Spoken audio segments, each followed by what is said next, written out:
गे जी बहार आगे, हमर स्कूल के पहली तिहार आगे। गर्मी बीत गे जी बहार आगे, हमर स्कूल के पहली तिहार आगे। शुरू हो गे पढ़ाई के नवा बछर, तब लइका के नाम लिखाना है। जमो दाई दादा भाई बहनी सुनो, मिलके प्रवेश उत्सव मनाना है।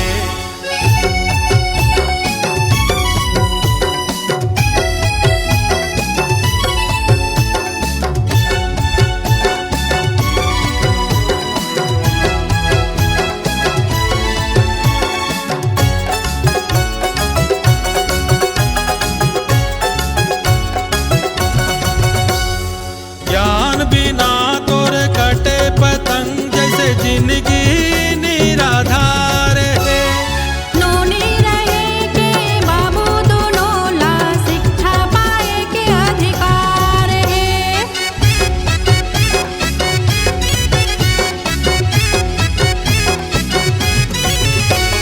मध्याह्न भोजन या पुस्तक डरे, मिल ही नियम है शासन के। पढ़ाई लिखाई संगे खेल योगासन, शिक्षा पाही अनुशासन के। पढ़ाई लिखाई संगे खेल योगासन, शिक्षा पाही अनुशासन के।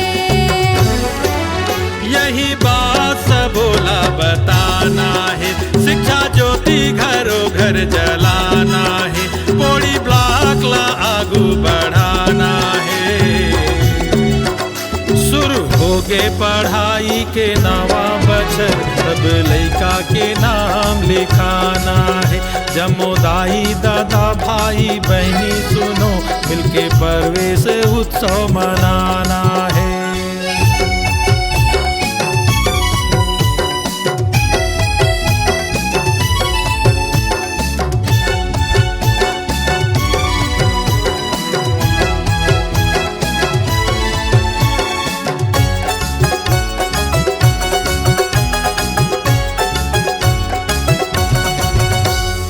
ज्ञान हवे अनमोल, कोई धनवान एला नहीं बिसाए सके। खुला रहते तिजोरी ताभो, कोई चोरेला नहीं चुराए सके।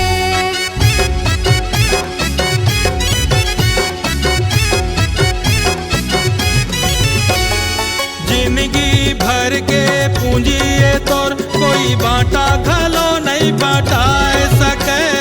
दोगुना होते बाटे लिए सरकार कर नहीं लगा सके। दोगुना होते बाटे लिए सरकार कर नहीं लगा सके। यही बात सबोला बताना है, शिक्षा ज्योति घरों घर जलाना है। हमर जिला लाया आगू बढ़ाना है। शुरू हो गे पढ़ाई के नवा बछर, अब लइका के नाम लिखाना है।